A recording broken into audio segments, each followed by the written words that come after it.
Good. Okay, well, first of all, good morning. This is the morning after the storm, and so what we want to do is make sure that we give you what we know while we know it. There's obviously still a lot we don't know because the storm is continuing on, but we're going to go ahead and start off with Rockstar John to give us the latest report. Thank you, Governor. We just got the latest information from the National Hurricane Center. They've brought the maximum winds down with Matthew. It's now down to 75 miles an hour, still a Category 1 hurricane. The latest position, the center of the eye is located 30 miles east-southeast of Charleston, and it's moving to the northeast at 12 miles per hour. Matthew has already brought significant impacts to coastal areas and even farther inland overnight. I have a summary of just some of the reports that we've received. In terms of rainfall, the low country has already had 10 to 14 inches. 5 to 11 inches has fallen across the Grand Strand, PD, and Eastern Midlands. And even in parts of the upstate, they've received 2 to 4 inches of rainfall. So we've seen extreme amounts of rainfall, and we're seeing extensive flash flooding ongoing pretty much across the entire eastern part of the state. Winds have been, the highest peak gust we've seen so far is 88 miles per hour in Hilton Head, 82 miles an hour in Beaufort, 75 miles an hour in Folly Beach, 71 miles an hour in Georgetown. And even inland, we're still seeing tropical storm force wind gusts. We've had gusts to 58 miles an hour in Orangeburg, 55 miles an hour at McIntyre, and all the way in the upstate in Greenwood, they had 39 mile an hour wind gusts, which is tropical storm force. So these winds are pretty extensive. In terms of the storm surge, Pulaski just crossed the state line in Georgia. They set a new record stage on the tide gauge there, 12.52 feet. That's an all-time record, higher than Hurricane David in 1971. And Charleston Harbor, that's the third highest on record and the highest. So what to expect here over the next couple of hours, Matthew's going to continue lifting off to the northeast. We're still going to see significant storm surge, and with the focus now shifting north of the Charleston area where they could see 5 to 7 foot inundation. In addition, additional heavy rainfall is going to continue to fall. We're expecting another 5 to 7 inches across the northeast part of the state. So while some areas have had already significant impacts, we're still expecting a lot worse to come to the northeast part of the state and up in the Myrtle Beach area. Thank you. Thank you, John. So as you can tell, a lot is still going on, whether it's winds or rain. We're having flooding events, very similar to like what we had last year. So it's still a very serious situation, and we are not out of the woods. I know the storm is today and starting to pass certain areas, but all areas still remain dangerous that we have to be cautious with. So we are going to be waiting on the counties to assess the damage. They're going to be working with law enforcement, DOT crews, and utilities to get in as soon as they can. So it's still not safe for some of them to get in. So as soon as they can get in, they're going to go in, try and clear things up so that we can move forward. In the next 2 days, you'll see them working in those areas. 2,700 DOT maintenance crew members are ready to go and ready to get to work. The southern part of I-95 is closed, and we want to make sure that you understand we have lots of trees down there, but we have lots of trees down on a lot of primary and secondary roads. And so until we can really get an analysis of that, the driving conditions are still not safe. The dam activity, I know a lot of people want to know about dams. Your best bet is to go to the www.emd.org website. That will give you all the updates on what the dams are doing, which are the most heavy, which ones we're watching, and what you can expect from there. We've had something interesting happen overnight that we want to tell all residents of. We have a cyber situation that is going on, in that people will start receiving emails and they will tell you that they have updates on outages. And if you want to know the updates on outages, click here. Once you click there, they get into your computer. So if you do not know the if you do not know the person sending you the email, delete it. And so we want everybody to know that's not just state emails, that's across the board. People are seeing those emails. So please do be cautious as you move forward with that. Counties still have curfews, and so we'd ask you to pay attention to your local authorities and local EMD stations in terms of what those curfews are, and please abide by those. They're doing that for a reason, and that may mean that they absolutely have more information that you would think that they have, and that it's still not safe to get out. We currently have 78 shelters with 6,651 residents. That's up from 4,250 last night. We have 725 staffers with DSS and other agencies that are staffing and keeping everybody comfortable and keeping them safe. The 3 shelters that are the fullest right now are Jasper, Ridgeland, and North Charleston as we go forward.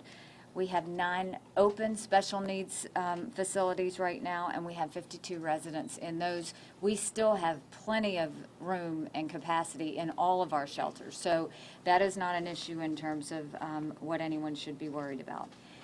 Power outages. This is pretty amazing. We have 437,303 power outages.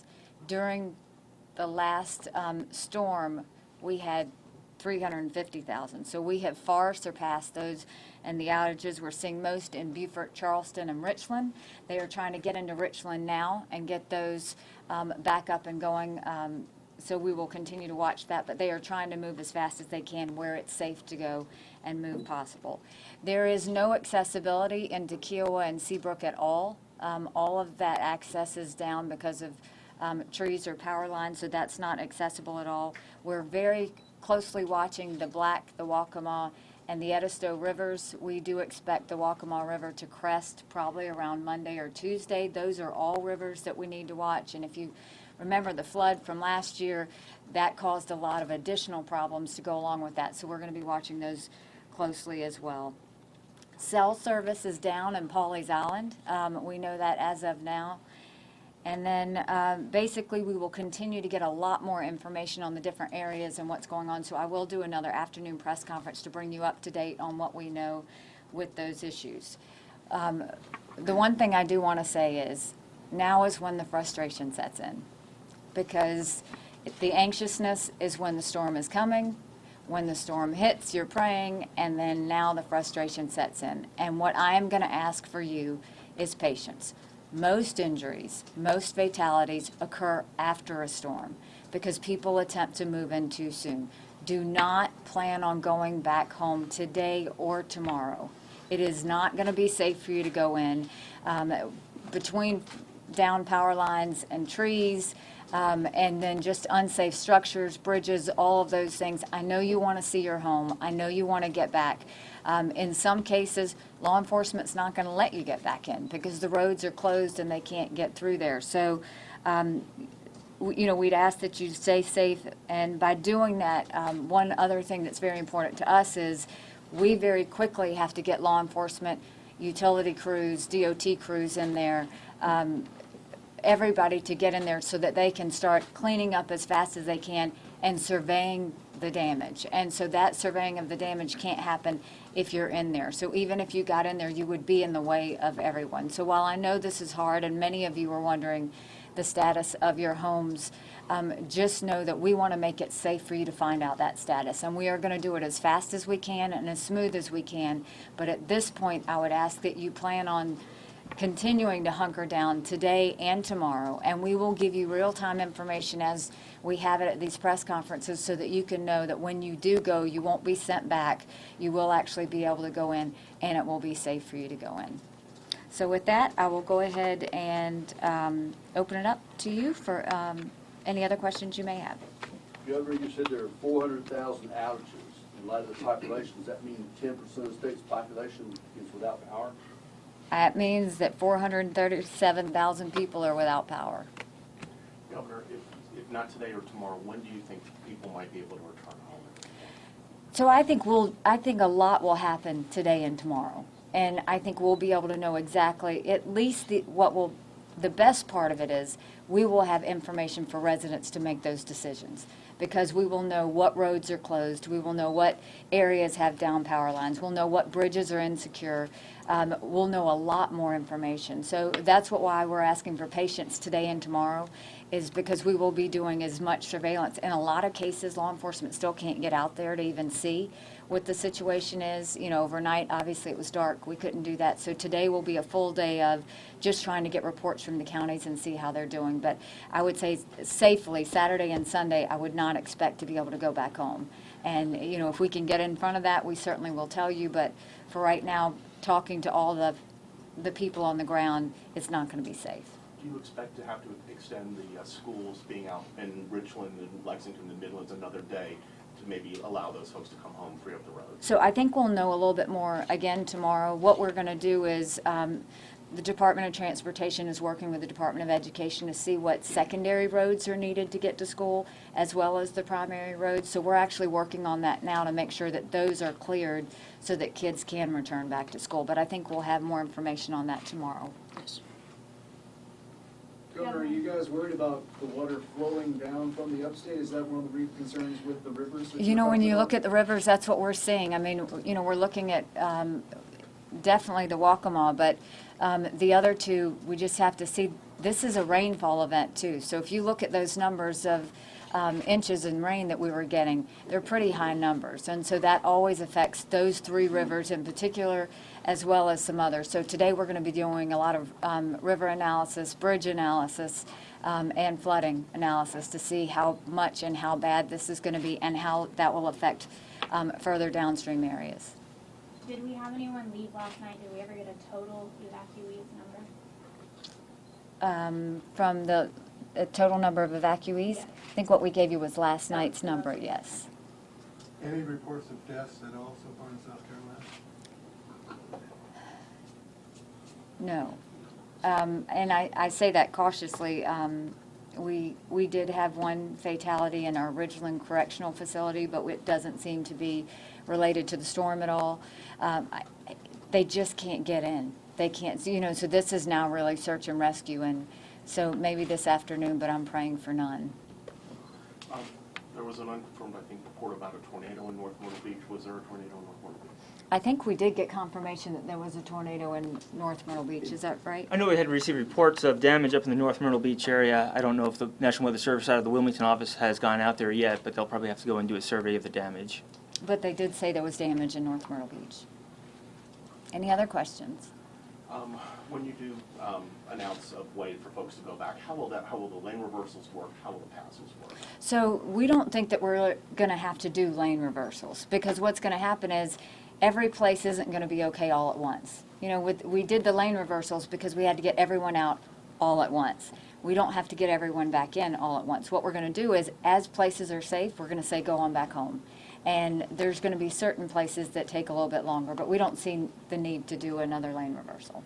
And so you see that being broken down like neighborhood by neighborhood, you would say all of Charleston go home? I think it'll depend on, the Tri-County area works really well together, and so I do expect that they'll all look at the damage and see. Our goal is to let you get back and tell you what's dangerous, right? So what areas what roads are not passable, what bridges are down, what areas, so that we can give you a better way to get back to your home. So as soon as they get, you know, the main thing is power lines. You know, flooded roads, all of those things are extremely dangerous, and you could drive up on that and not know, and then that's when fatalities occur. So as soon as those areas open up, we're going to give out as much information as we can so that everybody knows, and we're working very closely with the counties on that. The counties will be assessing it with our teams as well, so that we can make the right decisions.